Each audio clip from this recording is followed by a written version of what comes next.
ನಮ್ಮ ಬಿಜೆಪಿ ಶಾಸಕರ ಮೇಲೆ ಎಸ್ಪೆಷಲಿ ಮಂಗಳೂರಲ್ಲಿ ಒಬ್ಬೊಬ್ಬ MLA ಮೇಲೆ 3-4 ಕೇಸ್ಗಳನ್ನು ಹಾಕಿದ್ದಾರೆ. ಸಣ್ಣ ಕೇಸ್ಗಳು. ಈ ಥರ ದೌರ್ಜನ್ಯ ಮಾಡಿ ಪ್ರಜಾಪ್ರಭುತ್ವವನ್ನು ಹತ್ತಿಕ್ಕುವಂಥ ಪಾರ್ಲಿಮೆಂಟಲ್ಲಿ ಸಂವಿಧಾನವನ್ನು ಇಟ್ಕೊಂಡು ಹೋಗ್ತಾರೆ ಕೈಯಲ್ಲಿ. ಇಲ್ಲಿ ಬಂದರೆ ನೋಡಿದ್ರೆ ಪೂರ್ತಿ ದೌರ್ಜನ್ಯ. ಮೊನ್ನೆನೂ ಕೂಡ ನಮ್ಮ ಪ್ರತಿಭಟನೆಯನ್ನು ಮನೆಗೆ ಬಂದು ಅರೆಸ್ಟ್ ಮಾಡಿದ್ದಾರೆ. ಇವತ್ತು ನಮ್ಮ ಭರತ್ ಅವ್ರನ್ನ ಇಲ್ಲಿ ಬಂಧನ ಮಾಡುವಂಥ ಪ್ರಯತ್ನ, ಅದ್ರ ಮೇಲೆ ಬೇಲ್ ತಗೊಂಡಿದ್ದಾರೆ. ಇವತ್ತು ನಾವು ಕರ್ನಾಟಕದಲ್ಲಿರೋ ಎಲ್ಲ BJP ಕಾರ್ಯಕರ್ತರಿಗೆ ಈ ಮೂಲಕ ನಾನು ಒಂದು ಸಂದೇಶ ಕೊಡ್ತಾ ಇದ್ದೀನಿ. ಯಾರೇ ಈ ಥರ ಪೊಲೀಸ್ ದೌರ್ಜನ್ಯ, ಕಾಂಗ್ರೆಸ್ ಅವ್ರ ದೌರ್ಜನ್ಯ ಆದರೆ ನಾನು ಅಲ್ಲಿ ಬಂದೇ ಬರ್ತೀನಿ, ನಿಮ್ಮ ಜೊತೆ ನಿಲ್ತೀನಿ. ಒಬ್ಬ BJP ಕಾರ್ಯಕರ್ತನಿಗೂ ಅನ್ಯಾಯಕ್ಕೆ ಬಿಡಲ್ಲ. ಈ ಸಿದ್ದರಾಮಯ್ಯ ಅಂತ 100 ಸಿದ್ದರಾಮಯ್ಯನವ್ರು ಬಂದು, ರಾಹುಲ್ ಗಾಂಧಿ ಅಂತ 1000 ರಾಹುಲ್ ಗಾಂಧಿ ಬಂದ್ರೂ ಕೇಂದ್ರದಲ್ಲಿ ನರೇಂದ್ರ ಮೋದಿ ಇದ್ದಾರೆ, ಕರ್ನಾಟಕದಲ್ಲಿ BJP ಇದೆ. ನಾವು ಹೋರಾಟ ಮಾಡ್ತೀರಿ. ಯಾವುದೇ ಕಾರ್ಯಕರ್ತರಿಗೆ ಅನ್ಯಾಯಕ್ಕೆ ಬಿಡಲ್ಲ, ನಿಮ್ಮ ಜೊತೆ ಇದ್ದೀರಿ ಅನ್ನೋ ಒಂದು ಸಂದೇಶ ಕೊಡೋಕ್ಕೋಸ್ಕರ ನಾವು ಬಂದಿರೋದು. ಈ ಸಂದೇಶವನ್ನು ರಾಜ್ಯಕ್ಕೆ ಹೋಗಬೇಕು. ಈ ಸಂದೇಶದ ಮುಖಾಂತರ ಕಾಂಗ್ರೆಸ್ ಅವರಿಗೆ ಎಚ್ಚರಿಕೆ ಇದೆ. ನೀವು ಯಾವುದೋ ಒಂದು ಕೇಸ್ ಹಾಕಿದ್ರೆ ಸುಮ್ಮನೆ ಹಂಗೆ ಬಂದ್ಬಿಟ್ಟು ಹೋಗ್ತಾರೆ ಅಂತ ತಿಳ್ಕೊಂಬೇಡಿ.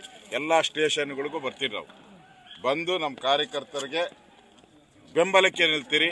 ಹಿಂದೂ ವಿಚಾರದ ಬಗ್ಗೆ ಯಾರೇ ಮಾತಾಡಲಿ ಅದರ ವಿರುದ್ಧ ನಾವು ಪ್ರತಿಭಟನೆ ಮಾಡ್ತೀರಿ. ಎಂಥ ತ್ಯಾಗಕ್ಕೂ ನಾವು ಸಿದ್ಧ ಇದ್ದೀರಿ.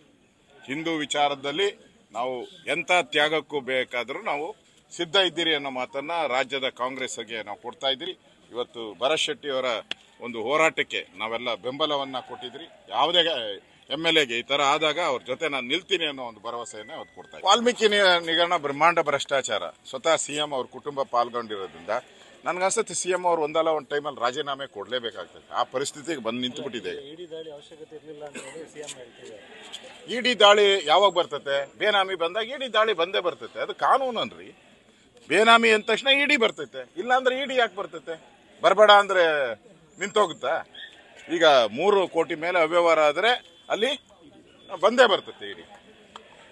ಮತ್ತೆ ಅಲ್ಲ, CBI ಬಂದೇ ಬರ್ತೈತೆ. ಇಡಿ ಯಾವಾಗ? ಬೇನಾಮಿ ಅಂದ್ರೆ ಹವಾಲ ದುಡ್ಡು. ಹವಾಲ ಎಲ್ಲೆಲ್ಲಿ ಬರುತ್ತೋ, ಈಗ ದುಡ್ಡು ಬ್ಯಾಂಕಿಂದ ಹವಾಲ ತಾನೇ ಹೋಗಿರೋದು. ವೈನ್ ಸ್ಟೋರು, ಚಿನ್ನದ ಅಂಗಡಿ ಎಲ್ಲ ಹವಾಲ ತಾನೇ ಬಂದಿರೋದು. ಅದಕ್ಕೆ ಬಂದೇ ಬಂದಿದೆ. ಇವರು SIT ಮಾಡಿ ಮುಚ್ಚಾಕೋ ಪ್ರಯತ್ನ ಮಾಡಿದ್ರು. ಇನ್ನು ಅದೆಲ್ಲ ನಡೆಯಲ್ಲ.